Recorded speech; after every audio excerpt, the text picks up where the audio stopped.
Hi guys, and welcome to another midweek episode. Thought I would talk about cook sets, or my camp cooking setup. Go through stuff that I've got, stuff that you'll have seen me use plenty of times, and something you may not have, depending on what videos you have seen. This one I've got a nice cup of tea. It's cold. It's horrible weather out there. It's like, you can probably hear the wind howling. Yeah, it's just really icy rain. Not fun for anyone or anything, including wildlife. So yeah, doing this one indoors. So this is, like I say, doing these little midweek videos now. And yeah, so anyway, let's go to first part, stoves. So I've got two main stoves. I've got this,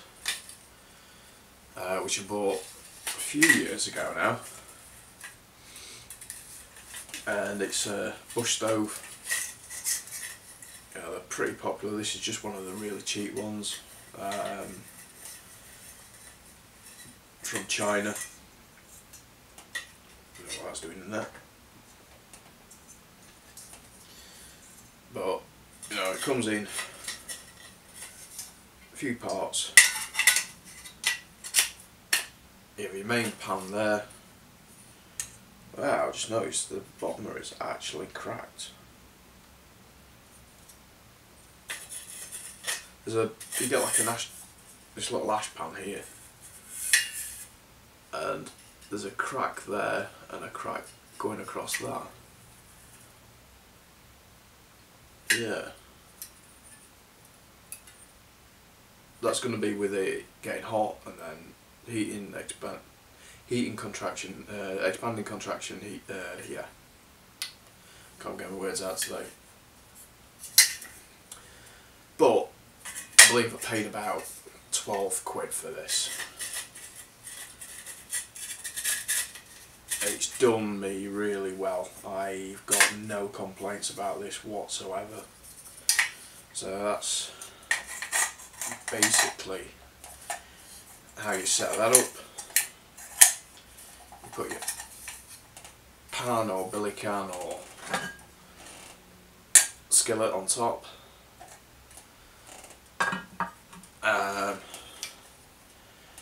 It works by re-burning the gases, so it circulates, heats air up from the sides there, so air can go up the sides, gets heated, and you do end up with these little, where the rings are, or the holes, you do end up with these little jet burners when it's burning well, when it's going really fierce. That is really good because it's basically a stick stove or twig stove. So anything flammable really, you can just chuck it there, and yeah, that burns really well. That actually fits in a 14cm belly can with the bag, which is pretty handy. So, but yeah, I've had that for, like I say, I've had it a couple of years now, so that's done really well. And it just falls down into that. It's not the lightest of things, it's made of stainless steel, but it's not too bad at all really. So yeah, that fits inside a 14cm belly can. And even though that has cracked, I'm sure it'll be fine for a few more runs. Other type of stoves I've got is for the gas stove. I've actually got two. I've got the Coleman's, I think that's the Featherlight. These are just like a little pack away camping stoves. They're really handy, these. I mean, they'll fit in your pocket. You can get them lighter than this. There's, now ones that are made from titanium. So that just screws onto a gas can. You can undo that thread there, which allows the legs to come out, and then you just tighten that back up, and then there you've got your little stove. So that's the Featherlight one. Also got this, which is quite handy. It gives the footprint of a gas can a bit more stability, and it clips in place like that. Ah, come on, get in place. There we go. Yeah, it just increases it. It just gives it a bit more stability on the ground, rather than just having that there. So obviously these are quite light, and then you've got, you know, a lot a lot of weight on top. So these are a good idea. But they're only like a few quid.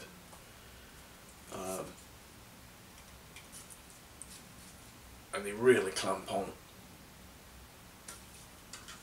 pretty tightly. You almost feel like you've got to break it taking it off, but yeah. So that's that one. Good thing about these is unlike some of the older style gas things, you could only put them on once, and because they puncture the can. So if you took it off, you just lose all the gas. Whereas these ones, they don't. This is a new one I got.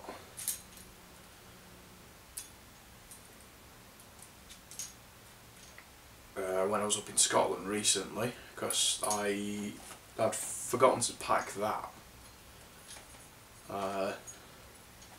and you can see the size difference. There's not a huge amount of difference. In fact, the actual burner size is identical. It's just a little bit bigger in terms of the tripod, and the head's a little bit more stable. It's a little bit chunkier. Not a huge amount of difference in it really, but the main difference is that. So you get, you know, more of a surface to put your pots on. The same thing that that just fits onto that thread.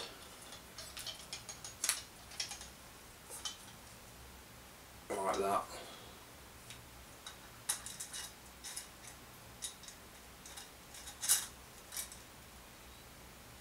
So, but I'd still use one of them, because you still want the base stability.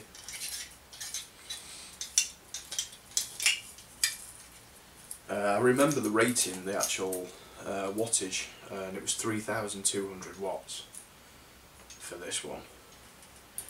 I'm guessing that's going to be similar, because there's not a huge amount of difference in it at all. I mean, the head, like I said, the head is the same.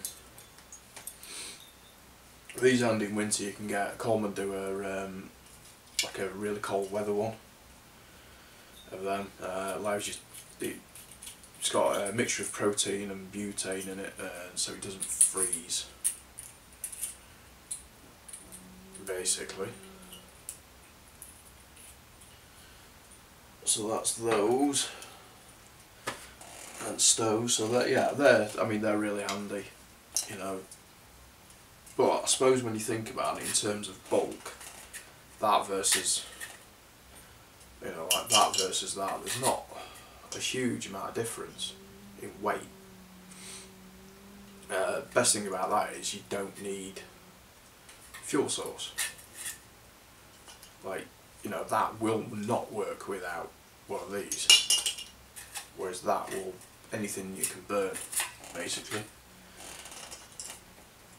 So in terms of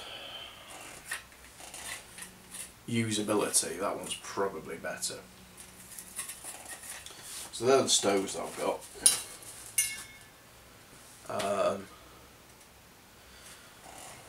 Probably the most important thing, piece of kit, the most well used. I mean, it's, you know, charred and carbonised and it keeps getting scrubbed.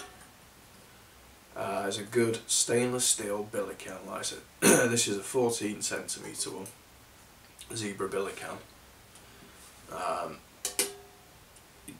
This has the plastic clips on it, which last 5 minutes. I'm thinking of getting a 10cm one anyway. I might get another 14cm, but I'm going to get the ones with the little metal clips that hold the lid down. So hold the lid nice and secure. That could be for transporting or anything. You get this little, I like these little top pans, because you can do two things at once. So if I have eggs, sometimes I like to poach eggs. So you can poach eggs in the top, you have the water in the bottom boiling. When your eggs are done, you've got your eggs, and then you've got hot water for tea or coffee. I've also done,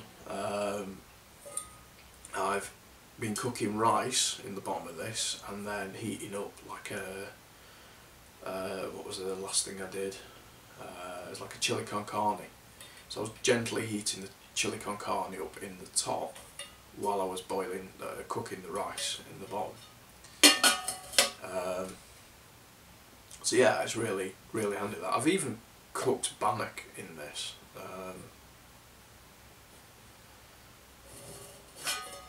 Yeah, there's so many. It's very versatile, and with it being stainless steel, you know, it's never going to rust. You can scrub it because it's really tough. But yeah, again, they're not light because it's stainless steel. It's not like the titanium cooking pots, which is sort of like all the rage. I'm thinking of getting a smaller, like titanium cooking mug for more lightweight trips, like hiking trips. What else have we got? This is a handy little thing. I picked this up in an auction, charity auction. And all it is, it's just a kettle. And I have had it on a fire before. In fact, I've had it on the bush stove. And even with the flames and everything, it's that lick up the side, it's done okay. It's not damaged it. But you can get a couple of mugs of water out of that. Or definitely a couple of mugs of tea out of that. So that's pretty handy, and again, it's a stainless steel bottom. I just like the compactability of it. I believe I paid £5 for it, which is not bad.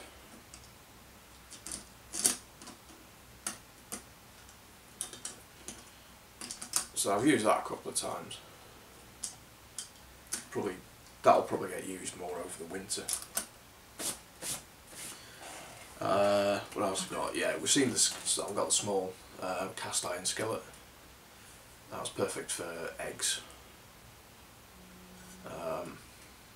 Or you know, scrambled eggs or an omelette. It's a bit small for bacon, really. You could do it. You could small piece of bacon, but you're not going to get much in that time. But I like cast iron because it retains heat. It distributes it evenly, the heat. You don't burn things as easily on that because you've got, you know, a good thickness to it, and they're easy to maintain. You just don't really clean them. What you do, you just wipe them over with water. But you want to keep the grease and the fat that's on there. That basically stops it from rusting. And you don't have to worry about bacteria or anything like that because you're gonna get, you get it hot and it kills anything off.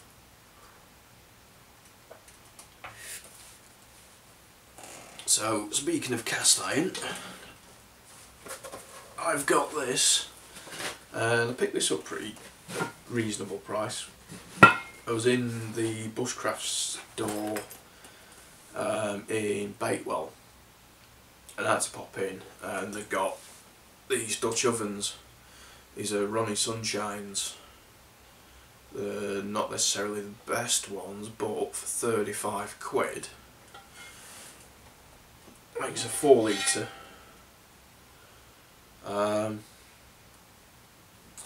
Yeah, it is pretty good. I've cooked in this. I've only used it a couple of times actually. You can see it's got the legs there that keep it up. I'll put it down because it's pretty heavy. But yeah, I've cooked full roast pork, a huge roast joint pork in there. I've done chicken legs in it. But you could do like big casseroles, or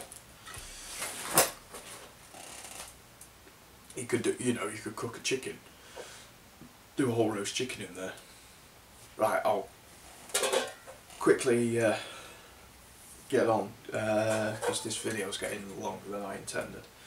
So the other bits I've got, like the spork, plastic sporks. These aren't that great, these plastic ones. They're Life Systems. I'm upgrading that to a titanium one shortly. But this is the only bit of titanium I have got. It is a Life Systems again. It suffered a bit of warpage, but it's thin metal. But it's alright. I've cooked bacon on it. As you can probably tell, it's been a bit charred. But there's a good lightweight plate, and it's pretty tough. The old trusty stainless steel mug. This is great because you can boil water in it. I've used it on on the stoves. I've used it on my bush stove before, or just put it straight in the fire.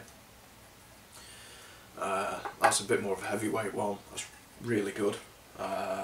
Don't know what the maker that is. Don't think it has one. It's an unbranded one. That's pretty good.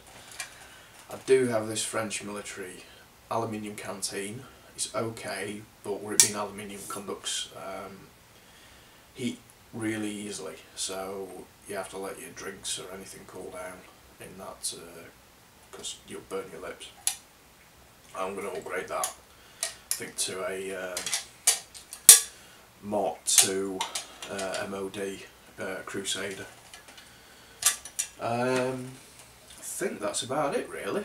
So I've got a video planned for later this week. Today's Tuesday. I'm going to get out on Thursday. Put a little poll out asking if people want to see me build another camp. So there's quite a few votes of people saying yes. So I'm going to do that. So I'm going to make a start on that. I won't be camping there overnight because I've got work the next morning. Unfortunately, it would be nice to get a camp out, but it's not going to happen. Yeah, so I think I've kind of about covered everything now. So I'm going to do that, build this camp over a few videos, I think, because of the time of year. There's not much light, and with me not having a truck at the moment, it's going to take me a while to get there and stuff, so yeah. Oh, anyway, hope you found this video useful. Click like if you have. Ask any questions in the comment box below, and I'll try and answer them. Maybe I'll write you an answer, or if I get enough questions, I'll do another one of these little videos. Like I say, this one's gone on a lot longer than I expected. If you're new to the channel, please press subscribe. I've got nearly 100 videos to look back on, loads of stuff, bushcraft basics, camping, gear, all sorts. So yeah, anyway, I'm going to shut up now and I'll let you get on. So thanks for watching, and I'll see you in the next video. Bye for now.